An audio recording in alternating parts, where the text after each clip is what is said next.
अस्सलामुअलैकुम, आप देख रहे हैं JN न्यूज और मैं हूं आपकी मेजबान सुंबल ज़िया।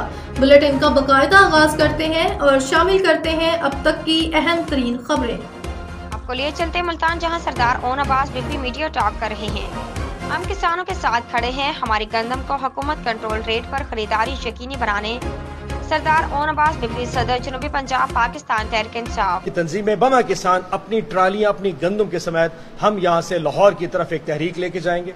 हम अपनी तमाम गंदम जो तमाम किसानों की वो ट्रालियों पे लेके यहाँ पे पंजाब असेंबली जाएंगे। मैं इसलिए अपने पार्लियामेंटेरियंस को साथ लाया और वहां जाके पूरा लाहौर बंद कर देंगे कि जब तक पंजाब के किसान की गंदम 3900 रुपए पे एक एकड़ एक गंदम खरीद नहीं ली जाती, उस वक्त तक ये किसान वापस आएंगे और तहरीक इंसाफ अपने किसान के साथ खड़ी हो जाएगी।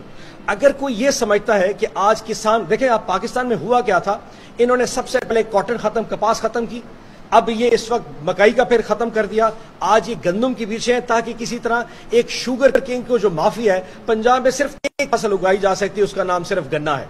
अगर आपने गन्ने के नाम पे पाकिस्तान चलाना है तो शायद पाकिस्तान नहीं पिभर सकेगा। तो हमारी ये दरखास्त है कि आप 28 अप्रैल तक इसका ऐलान कर दें कि मरियम नवाज शरीफ साहिबा, और मैं बार बार कह रहा हूं कि आप अपने वालिद की इतनी बड़ी फोटो उस बारदाने पे लगा दीजिए, लेकिन शर्त यह कि उस पर फिर जितनी गंदम है वो 3900 पे खरीदिए।